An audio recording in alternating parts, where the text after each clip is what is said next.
Good morning বন্ধুরা, কেমন আছো? আশা করি ভালো আছো, আমিও ভালো আছি। সুস্মিতা ফ্যামিলি ব্লগে ওয়েলকাম। তো চলো, আজ সারাদিন কী কাজ করব অবশ্যই তোমাদের সঙ্গে শেয়ার করব। প্লিজ তোমরা সাথে থেকো, পাশে থেকো। আজ সকাল সকাল চলে গেছি একেবারে মন্দিরে। হ্যাঁ, ঘরের পুজো করে তারপর আমি চলে গেছিলাম একেবারে পোড়ামাতলায় পুজো দিতে। একটা বিশেষ কারণেই গেছি, কিছু কিছু বিশেষ দিনে আমি গিয়ে থাকি। হ্যাঁ, যদি বলো যে ঘরে কি ঠাকুর নেই, হ্যাঁ ঘরেও ঠাকুর আছে, কিন্তু মন যে মানে না, তবু আমি এখানে পুজো দিলে মনে হয় মনের ইচ্ছেটা আমার পূর্ণ হবে। তার জন্যই চলে গেছিলাম একেবারে পুজো দিতে। আমি যেমন মনে হয় পুজো দিলে আমার ইচ্ছেগুলোও পূর্ণ হবে, সাথে সাথে আমি যে কারণে গেছি তাদের ইচ্ছেগুলোও যেন পূর্ণ হয়। এটা হচ্ছে বিপত্তারিণী মন্দির, পোড়ামাতলার সামনাসামনি। এখানে ক্যামেরা করতে দেবে না সামনের দিক দিয়ে, তার জন্য আমি এখানে তোমাদেরকে দেখিয়েছিলাম। আমি পরে সামনে দিয়ে গেছিলাম। তো আমি এখানে পোড়ামাতলার ভেতরেই যেহেতু ছিলাম, ও ভেতরের দিকে আগুন নিয়ে যেতে দেবে না, তার জন্য মাকে আমি এখান থেকেই মনে মনে আমার ইচ্ছেগুলো বলছিলাম। আর একটু প্রদীপটা দেখিয়ে নিলাম। প্রদীপ না, ওটা মোমবাতি। আমি চলে গেছিলাম এবার তিলকেশ্বর শিব, হ্যাঁ পোড়ামাতলার ভেতরেই। এটা নাকি তিল তিল করে বড় হয়, মানে বছরে এটা নাকি বড় হয়। এটা আমার অজানা, জানি না আমি, তবে আমি শুনেছি, সেটুকুই তোমাদের বললাম। এই যে আমি আমার বন্ধুর কানে কানে গিয়ে বলে আসলাম আমার স্বপ্ন ইচ্ছেগুলো খুব তাড়াতাড়ি যেন পূর্ণ করে। তারপর চলে গেছিলাম একেবারে অশ্মিকে নিয়ে মিয়োমোড়ে, কারণ অশ্মির তো ছুটি হয়ে গেছে, বললাম অশ্মিকে নিয়ে যাব। তার জন্য অশ্মিকে নিয়ে, অশ্মি না হলে পছন্দ কোনটা করবে কোনটা করবে না বুঝতে পারছি না, তার জন্য অশ্মিকে নিয়ে গেছিলাম। তো এখানে বাড়ি চলে এসেছি, এসে আমি প্রসাদ দিচ্ছিলাম। তো অশ্মিকে আগে দিলাম, তারপর আমার বড়মশাইকে দিলাম, যার জন্য পুজো দিতে যাওয়া তাকেই দিলাম। তো আমার বড়মশাই এদিকে বাজার চলে গেছিলো, আমি যা যা আনতে বলেছিলাম সেইগুলোই এনেছে। অনেকটাই সবজি ছিল, বেশি কিছু আজকে আনতে বলিনি, তবে যা যা আনতে বলেছি সেগুলোই নিয়ে এসেছে। আজকে আর অন্য কিছু নিয়ে আসিনি। তো ভুল করে ফেলেছিল, একটা জিনিস নিয়ে মানে কিনেছিল, আমি বলেছিলাম, সেটা বাজারে রেখেই চলে এসেছিলো, পরে আবার গেছিলো। এদিকে আমি সকালে জলখাবারও বসিয়ে দিয়েছিলাম, কিন্তু আমার বড়মশাই চলে গেছিলো দোকানে। বললো একটা কাস্টমার এসেছে, ওনাকে ছেড়ে তারপর আসবে। কিন্তু অশ্মির আর আমার দুজনের প্রচণ্ড প্রচণ্ড প্রচণ্ড খিদে পেয়ে গেছিলো, তার জন্য ওয়েট না করে আমি আর অশ্মি খেয়ে নিয়েছিলাম। তো অশ্মি আমি দুজনে খেলাম, যখন আসবে তারপর খেতে দেবো। তারপর তো আমার অনেকটাই কাজ আছে, কারণ সমস্তটাই আমাকে একা হাতে করতে হবে। এই যে বসে গেছি, যে সবজি কাটতে, সবজি কিছুটা কেটেছি, আর কিছুটা বাকি ছিল। তো আবার খাওয়া দাওয়ার পর বসে গেছি, এগুলো করব, তারপর রান্না বান্না কখন কি হবে আজ নিজেও জানি না। আর এই জামটা আমি এনেছিলাম পোড়ামাতলা থেকে, আমার তো খেতে খুব খুব খুব খুব ভালো লাগে, অশ্মিরও ভালো লাগে এটা খেতে, তবে আমার মনে হয় একটু বেশি ভালো লাগে। এটাকে আমি বিট লবণ দিয়ে মেখে ফ্রিজে রাখবো, রেখে দিয়ে পরে খাবো, কারণ পরে খেলে এটা ঠান্ডা ঠান্ডা হবে, ফ্রিজে রাখলে বেশ খেতে টেস্ট লাগে। এটা আমি একটু দেখাচ্ছিলাম অশ্মিকে খেয়ে কেমন লাগছে বলে। তো আমার তো খুব ভালো লাগছিলো খেতে, কিন্তু এটা ফ্রিজে রাখলে ঠান্ডা ঠান্ডা হলে আরও বেশি ভালো লাগে। তো এদিকে আমার একেবারে ডাইনিংয়ের অবস্থা পুরো একেবারে অন্যরকম হয়ে গেছে আজকে, কারণ সবজিপাতি কাটলাম, এদিকে রান্না বসিয়ে দিয়েছি। অন্যদিন কি করি, সমস্ত কিছু গুছিয়ে নিয়ে রান্না করি, আর আজকে একদিকে রান্না করছি, একদিকে সবজি কাটছি। এদিকে মাছটাও নিয়ে এসেছে, কারণ তখন খাওয়ার পর ফ্রিজে রেখে দিয়েছিলাম আর বাঁচা হয়নি। এখন রান্না করতে গিয়ে মনে পড়ে গেছে মাছ বাছিনি, তার জন্য চলে গেলাম একেবারে মাছ ধুতে। তো মাছ ধুয়ে, আর আমার স্নান করলে না মাছ ধুতে একদম ইচ্ছে করে না, যাই হোক কিছু করার নেই, ধুতে তো আমাকে হবেই। একবারে সবজি পাতি সমস্ত কাটা হয়ে গেছে, এখানটা একবারে অবস্থা একদম অন্যরকম হয়ে গেছে আজকে। এগুলো পরিষ্কার করব, রান্না হচ্ছে ওদিকে, তো এটা অশ্মিকে দেবো আমি, আর এই দুটো আমি খাবো। আমার বড়মশাই খায় না, তো এটা অশ্মিকে আমি দিয়ে এই দুটো আমি খাবো। অশ্মি ছাড়াতে পারবে না, ভালো করে ছাড়াতে খেতে পারবে না, তার জন্য আমি ছাড়িয়ে দিলাম। আর এই দুটো আমি খাবো, কারণ আমার বড়মশাই খাবে না। অশ্মি অতটা ভালোবাসে না, ভালোবাসি অতটা ভালোবাসে না খেতে, আমি অতটা ভালোবাসি। তো এটা আমার জন্যই নিয়ে এসেছে, তার জন্য। আমার দিকে গজ গজ গজ গজ করে তাকাচ্ছে। সত্যি কথা বল, ভালোবাসিস তো? হ্যাঁ ভালোবাসিস। অশ্মি বসে পড়েছে বাসন ধুতে, বললো মা আমি এই কাজটা করতে পারবো, এই কাজটা আমি করি, আর আমার তো স্নান হয়নি, তোমার তো স্নান হয়ে গেছে, তুমি তো রান্না করছো, তুমি রান্না করো, আমি এটা মেজে আমি স্নান করে নেব। আমি বললাম ঠিক আছে, করবি যখন তাহলে কর। এদিকে আমি ডালের জন্য ভেজ ডাল করব বলে আমি গাজর ফুলকপি সমস্তগুলো ভেজে নিচ্ছিলাম, আর অনেকগুলো রান্না, তার জন্য তো একটু দেরি হবেই। আমি তো তাড়াতাড়ি করলেও আমার তাড়াতাড়ি হবে না, কারণ একা হাতে সমস্ত কিছু আমাকে করতে হচ্ছে। তো একটু দেরি হবে। অশ্মি যেটুকু পেরেছে হেল্প করেছে, অনেকটাই হেল্প করেছে আমাকে অশ্মি, তা না হলে একা একা অসম্ভব ব্যাপার। এদিকে ঝিঙে পেঁয়াজ পোস্তটা বসিয়েছি। হ্যাঁ, এটা এই রান্নাটা খেয়ে আমার বড়মশাই আমাকে মানে বারবার বলছে এটা খুব সুন্দর হয়েছে, এত রান্নার মাঝখানেও এটা আর এই মাছটা খুব নাকি খুব খুব খুব নাকি ভালো লেগেছে। অশ্মি এতটা ঝিঙে ভালোবাসে না, তার জন্য অশ্মির এদিকে ভালো লাগেনি।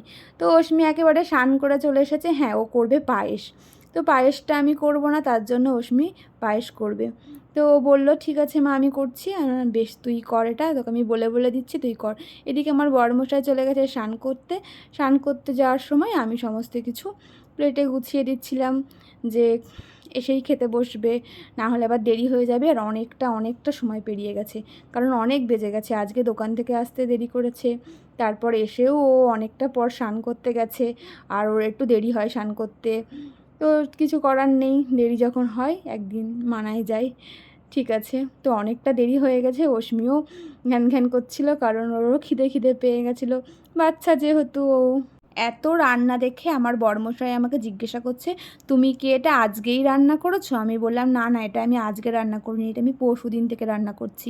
একটু মজা করে নিলাম। তো এদিকে ও খেতে বসে পড়েছে। অশ্মি একটু মানে চন্দনের টিপটা পরিয়ে দিচ্ছে, একটু এই করছে, কারণ মেয়ে তো মায়ের মতনই। তো ঠিক আছে, ওর বাবা ওকে একটু আশীর্বাদ করে দিচ্ছে।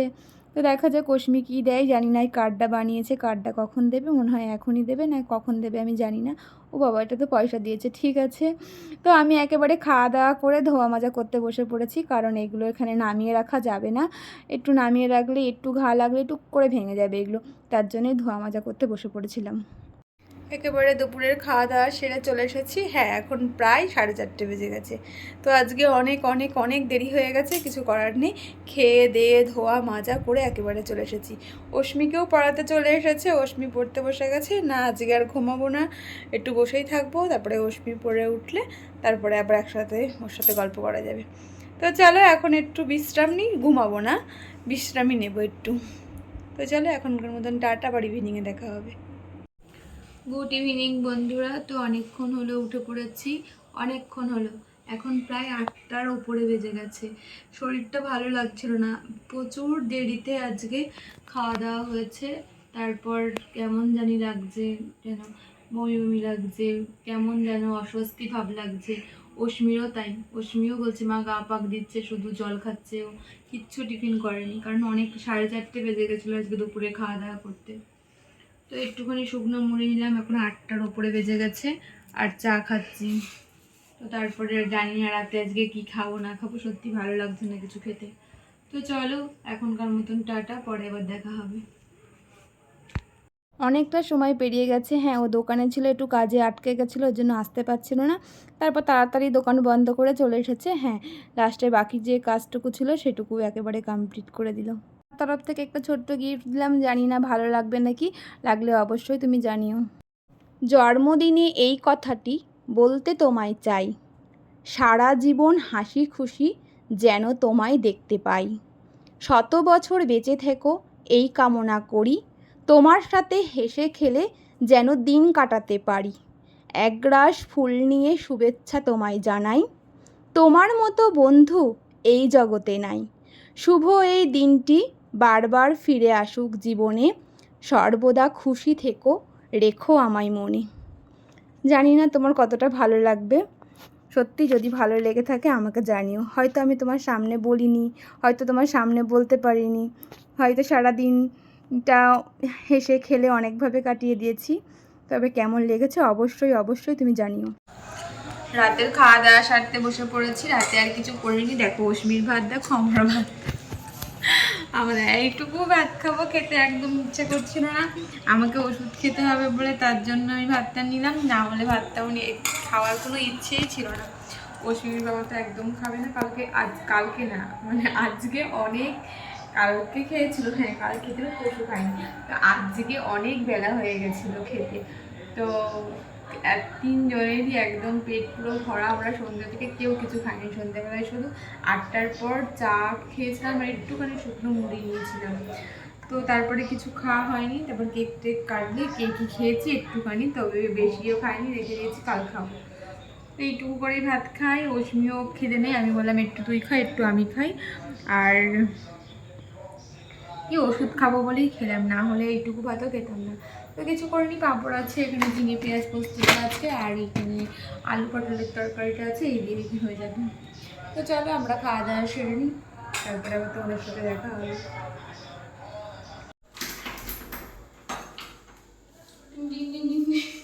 তো রাতের খাওয়া দাওয়া একেবারে শেষ করে ফেলেছি আজকে, অনেক অনেক অনেক অনেক তাড়াতাড়ি, 11টা বাজে, 11টা 1। তো অন্য দিনের তুলনায় আজকে অনেক তাড়াতাড়ি, আমার সমস্ত কাজও হয়ে গেছে, তালাও দিয়ে দিয়েছি, এই যে গিটারটা বাজিয়ে দিলাম আমি, এটা অশ্মির, আর আমি নিয়ে নিয়েছি অশ্মির কাছ থেকে। এটা অশ্মি কৃষি মেলা থেকে নিয়েছে, তাই না?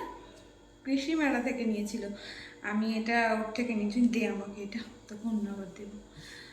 তো সব অশ্মি বাবা তো খেলো না, আগেই বললাম, আমি আর অশ্মি খেলাম এইটুকু করে ভাত। হ্যাঁ, আর অশ্মির ডালটা এত ভালো লেগেছে, অশ্মি বলেছে আমাকে শুধু কাল ডাল দিয়ে ভাত দেবে, ডালটা তুমি ফেলবে না, মা রেখে দেবে। রেখে দিয়েছি, যদিও রেখে দিতাম, তো আমার কালারপর গরম করে দেবো ওকে। ও ভেজ ডালটা খেতে এমনি ভালোবাসে, ওর খুব ভালো লেগেছে, এত তরকারির মধ্যে ডাল, আলু ভাজা, আর কি ওই যে মাছ, ইলিশ মাছ ভালো লেগেছে। আর ওর বাবার ডাল অতটা নেয়নি, ইলিশ মাছ ভালো লেগেছে, আর ও ঝিঙে পেঁয়াজ পোস্তটা, ঝিঙ্গা পেঁয়াজ পোস্ত, তাই তো ওইটা। আর পায়েসটা হচ্ছে খুব সুন্দর হয়েছে, যদি আমি কনফিউজ ছিলাম পায়েসটাই, কারণ কতটা মিষ্টি হয়েছে কি না, আমি সেটাই বললো দারুণ হয়েছে দারুণ হয়েছে। যাই হোক, ও একেবারে আর কিচ্ছু খায়নি, শুধু জল খেয়েছে। আমরা সমানে সন্ধ্যা থেকে বিকেলের পর থেকেই শুধু জলই খেয়েছি, কিচ্ছু খাইনি। তো এখনও তো ভাত খেলাম একটুখানি, আবার কাল সকালে খিদেই নেই, আমাকে ওষুধ খেতে হবে বলে আমি একটুখানি ভাত খেলাম, অশ্মিরও তাই, অশ্মিকে ওষুধ যদিও খেতে হবে না, অশ্মিকে বললাম আমি একা একা খাবো, তুই একটু খা আমি একটু খাই, তুই অশ্মিকেও জোর করে একটুখানি দিলাম। তো এখন তো 11টা 2 হয়ে গেছে, তো চলো আমিও এবার শুতে যাবো। অশ্মি কালকে পড়া আছে, অশ্মি কিন্তু কাল যাবে না, বলছে আমি আর কালকে যাব না, কালকে দিনটা আমি বাড়িতে থাকি, তারপরে এবার যাবো, শুক্রবার দিন যাব। ঠিক আছে, তো আমি এবার একেবারে ঘরে চলে যাব। আমার বড়মশাই কখন ঘুমিয়ে গেছে, ঘরে গেলাম ওষুধ আনতে গেলাম, ওষুধ রাখতে গেলাম, ও ঘুমিয়ে একেবারে কাদা, কোনো মানে কিছু দরজা যে খুললাম কোনো কিছু বুঝতেই পারলাম না, ঘুমিয়ে গেছে, কারণ দুপুরবেলায়ও ভালো করে ঘুমায়নি, পরিশ্রম হচ্ছে, ডিপ ঘুমিয়ে গেছে, যা মানুষের ডিপ ঘুমালে যা হয়। তো চলো আমি আর এই ভিডিওটা বেশি বড় করবো না, এখানেই শেষ করব। তোমরা সব ভালো থেকো, সুস্থ থেকো, আবার নতুন একটা ভিডিও তোমাদের সাথে দেখা হচ্ছে। তো গুড নাইট, টাটা আজকের মতন।